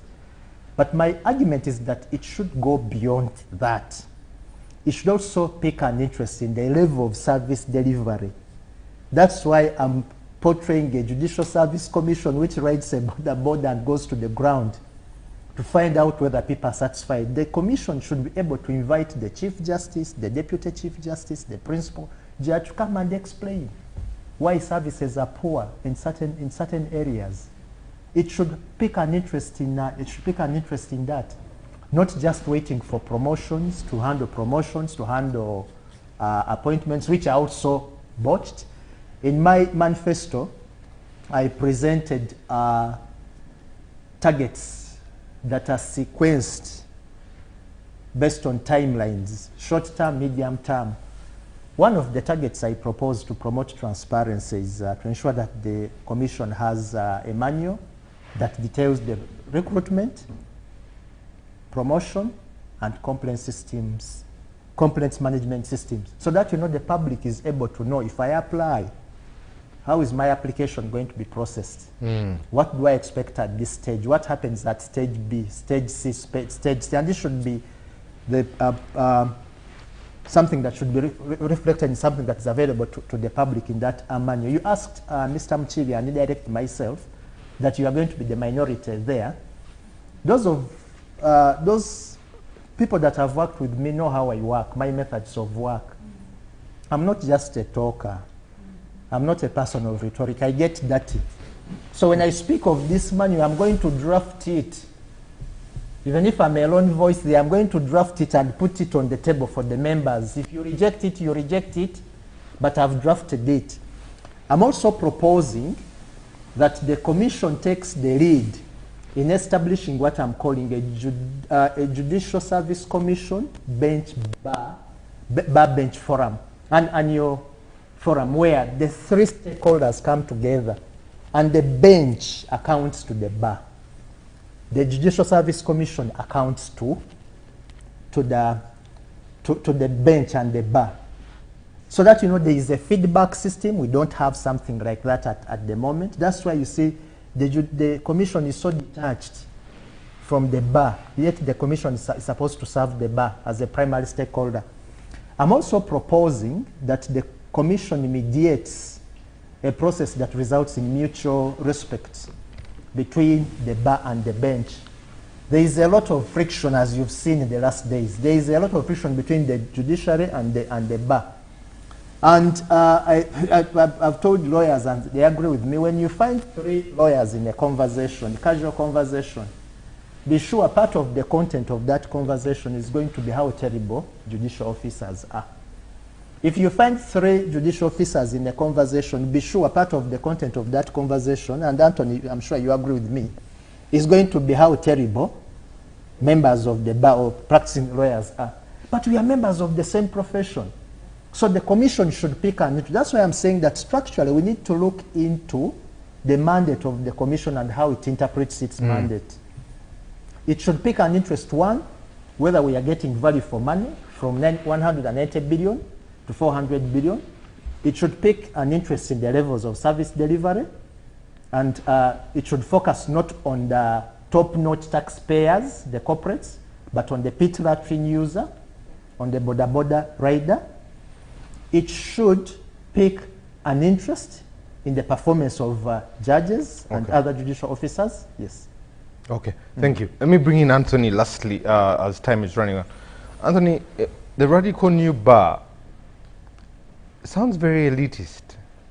Decolonization, demilitarization, democratization. Then you have digital transformation. It sounds like it stays here in Kampala, Wakiso, and Seta, and has nowhere really its tentacles going further. How do you reach really some of the people that are raising concerns, the pit latrines that Professor is talking about? How far have you reached such people? Actually, if you look at what has been done in the last 2 months, is to ensure we have engagements for the first time that involve every member of the public. Whereas in the past, we used to have our, engagements with lawyers. We used to have these discussions on latest in law series, where members meet on a forum, even online forums, and are discussing matters of the banned cases.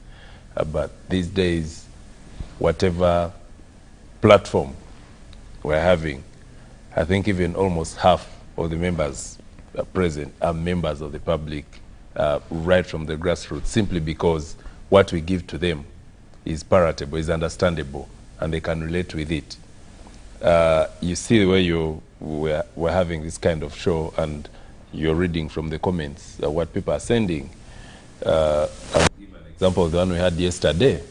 We're getting comments from people from, I think, Masaka, Bulisa, and these are members of the public. Some of them would, of course, speak to, okay, that language, what does this word mean? But you could see they are banging into the conversation, and they're also giving their ideas. And that's what the bar should be doing. We shouldn't just be, it's three-way. We shouldn't just be focusing on the members because these are lawyers or members of the society that we're going to satisfy the members. No. Our role goes further than that. It's bigger. And we're being intentional as the radical new bar. You're talking of democratization, part of what we're already doing. Even the work we're doing, for example, with the Judicial Service Commission and how you're dealing with the judiciary, it is not only to benefit the lawyers. It's not only to benefit the judges, but to benefit the members of the public. And they know this. We've structured our messages in such a way that every member of the public buys into it. I was telling him just before we started, I was discussing with the doctor and I think Sarah about how I had, I met, inmates today from prison. These ones were brought by the bus, and the first time they saw me, the first thing they asked was, how is the radical new bar, how is Semakade? And I'm like, okay, so you people are, and they tell me, you people are following everything, each and everything you're doing, and keep it up. Now, to me, that gives me hope in believing that actually what we are doing, our intentions are being met, because we are not just doing work, we're not just offering a service to the members of the board, but also members of the public. Now, this is what happens. Members of the public have various challenges which they believe should be resolved by the lawyers. And because they've been given this beacon of hope, because they've seen what's being done in the 4 Ds, the demilitarization, the democratization, and digital transformation, they are buying into the idea and they are coming to us. They are asking, we need help here. They are walking into ULS offices across the country, even legal aid offices we have, and they are saying we need help. Even challenges where we can just refer, say go to this and this office. So it's an intentional approach of making sure we actually perform our obligation under the Act, because when you look at the ULS Act, we do not only owe a duty, we owe duty to the public, to the government, and to the members of the society. So we actually focusing on, all the dimensions and making sure we do perform, we do our best. And I can assure you that from the signs really we are getting, when we talk about the challenges of the judiciary like this discussion, it does not only affect lawyers, it affects the members. That's why you see some comments, people are coming in who are suffering at the hands of the incompetences, of the or the inefficiency that is in that particular sector.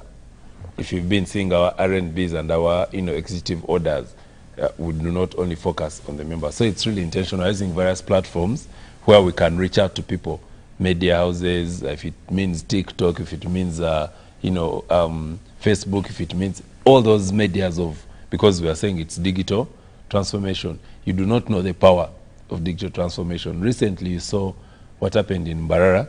I think there was a woman being dragged by the police officers.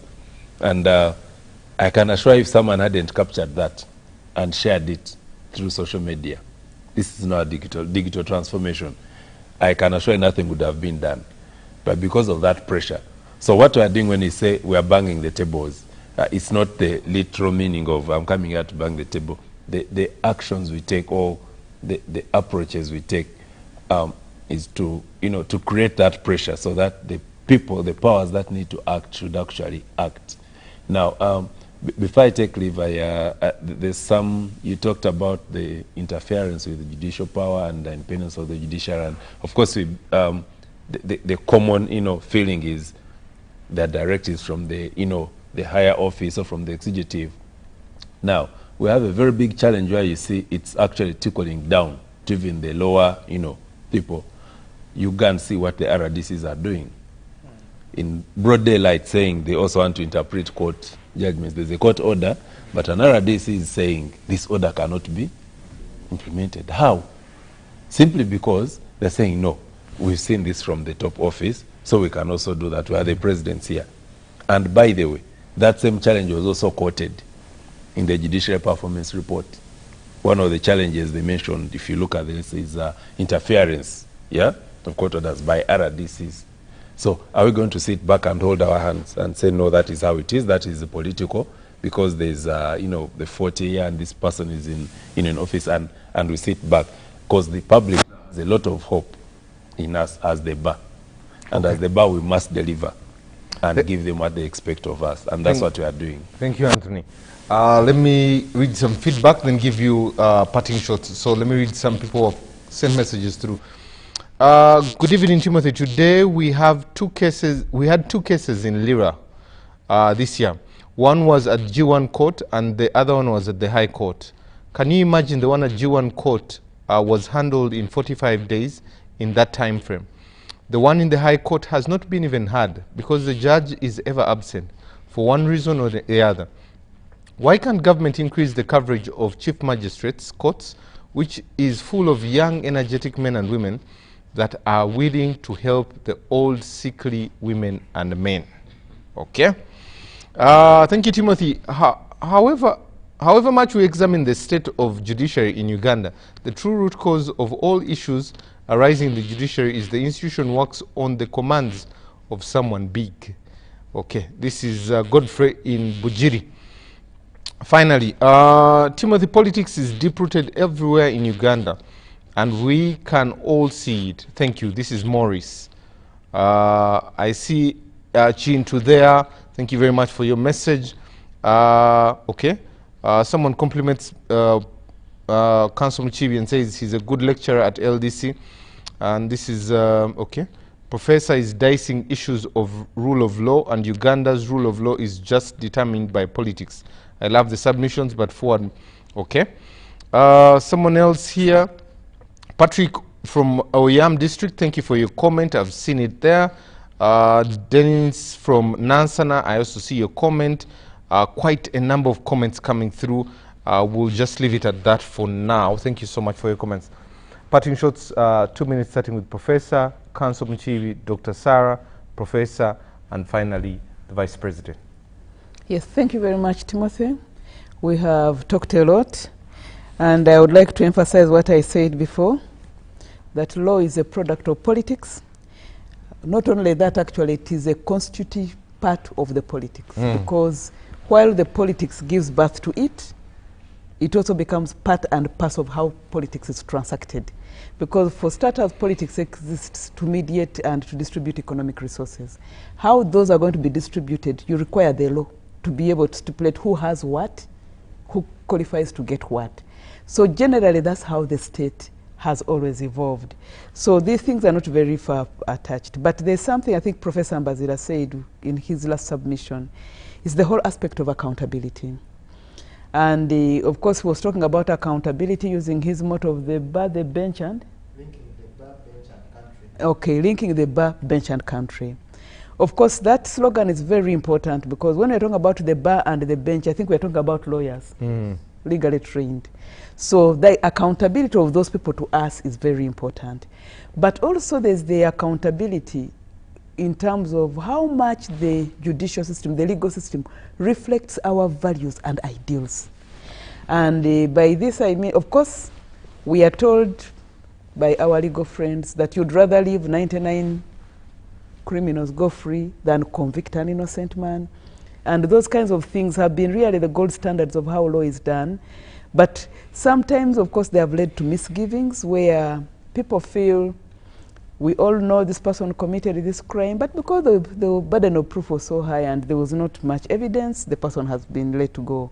We all know this person is the one who raped the other one, but then the person was told, you did not preserve evidence like this, so it was tampered with. So constantly, we keep seeing the law and society really going into different angles. And so when we talk about accountability, those of us who are lawyers, we don't just mean how well the lawyers do case backlog and the rest. And that's very good, by the way. It's a very good starting point because that's how the matrices by which we measure the bar. But how I wish lawyers would also be responsive of what values societies do have. Because we are still not a westernized society. We still have certain challenges. So sometimes if everyone knows everyone did that and maybe circumstantial evidence can count, I think some of these things have to be helped to pass. Because otherwise, if we continue running on a Western model of how evidence should be preserved and the rest, sometimes people are going to end up looking the other way. Like, for example, the legal systems being necessary for the rich who can afford to buy justice remains a thing which we have to settle in this society. Pushing a lot for human rights vis-a-vis economic development is another thing we have to push. Very few lawyers will talk about things like economic justice, but we shall talk a lot about political rights. So again, the issue is, how about if we pushed for economic rights and economic justice, wouldn't that resolve the political rights? So it has been an interesting evening for me to learn from the four eminent learned friends, but mine is just a humble appeal that let's take accountability very far. And not just about what lawyers are doing, but also how lawyers and the judicial system is reflecting our views. For those who are running in the race, if ever it is opened, I wish you very well, but I think we should take the whole slogan of bar, bench, and linking it to society very seriously, because that's where we have had this juncture. So let us try to put those things together and know that law is a product of us. And we continue to reshape the law. So it's a symbiotic process. Thank you. Thank you very much. Councillor Mchivi. I thought Professor said we take that the slogan of ban vegetables. No, we are all radical Nuba. Councillor Mchivi. Oh, thank you, Timothy. One, I want to thank you for having given us an opportunity to come and to talk to Ugandans. Member of the bar, join the course. Let the bench also come out and defend their independence. We cannot talk about it all the time as members of the bar, then the bench is just silent about it. But theoretically, telling people we are independent. One of the comments I got, Timothy, somebody was telling me when saw the lineup, say, this lineup is a bit one side high end. We don't see the judiciary in. And what I told them that no, for me, I also got to know the lineup when it was shared. But probably the organizers might have also thought about it and failed. One of the things I see, the judiciary doesn't come out to talk about these issues. Even like in an open discussion like this, they will be fearing. And the question is, we don't blame them. What we want to blame is where is the fear coming from? It is known. And this is where, as a country, we need all to help ourselves. Okay. Thank you very much. Dr. Sarah. Give the flowers to the Red Conuba for really reawakening not only the legal fraternity in the country, but the whole country about social justice matters, matters of rule of law, the duty of lawyers, the mandate of ULS as contained in the ULS Act. We need to give them flowers. It's just been 2 months and a few days, but they are the talk of town. It's the main institution that is now watched by the country because of loss of trust in the main institutions like Parliament, main institutions like the Judiciary, and the hope of Ugandans is now in civic agencies like Uganda Law Society. And we hope they keep the promises of the campaign. Away from that, judges must work and remain free from undue interference. Like I started with a quote by Professor Pierre Lumumba, judiciary is the nervous system of the country. Once it dies, then you know the body cannot feel anything. The body in this case being the country.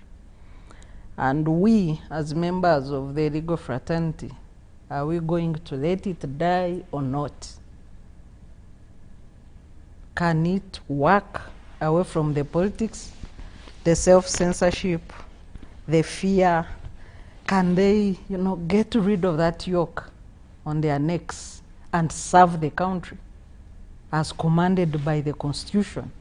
Or if they think they have no capacity, they could still set the pace by resigning.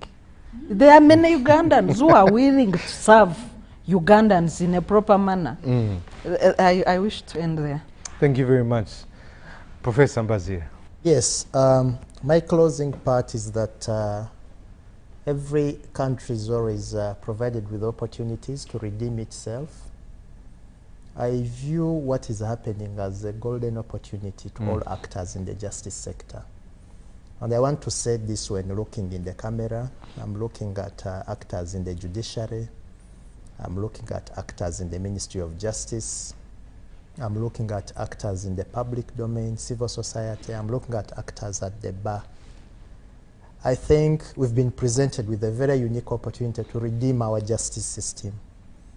It's my prayer that we should take these conversations in good faith.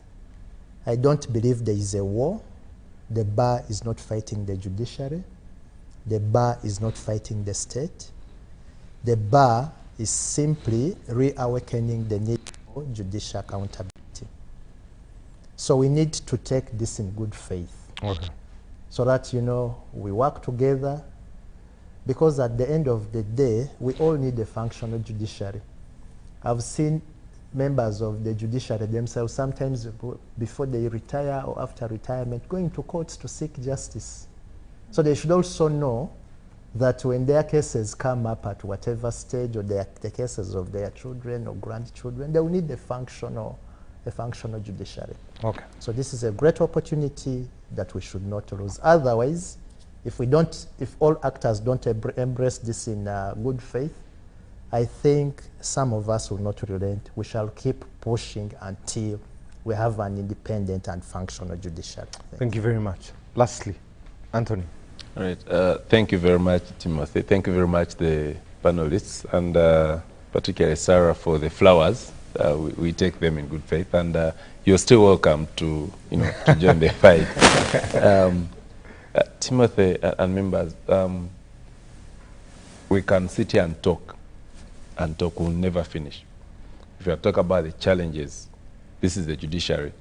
There are other institutions, other arms. If we sat here and talk about the parliament or the legislature or the executive, we would spend a week talking. But from the Red Conuba and the approach, this is what we're saying. The time for mere talking, the timid whispers, the decorum of you're approaching someone, you're just polite complaints, because you don't want to embarrass them, you don't want to overstep. We are saying that time is over. It's now time for radical action. That's what we've started. And we call upon members of the bar, the other members from any other, the partners, members of the public to join us in this action, because if you do not act now, no one is going to act for you. We are going to keep waiting on to other people to act. We've seen the polite, communications and, complaints are not working.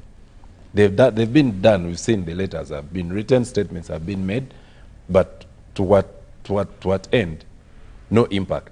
So that's why we are saying, from our point of view as the bar, that this is the time for radical action which we must take, and it has started. It's not going to stop.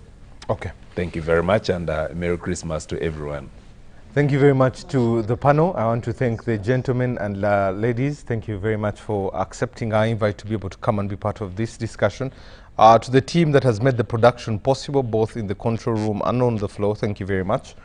I will end it this way by this quote: "Nothing is to be preferred before justice." Good morning.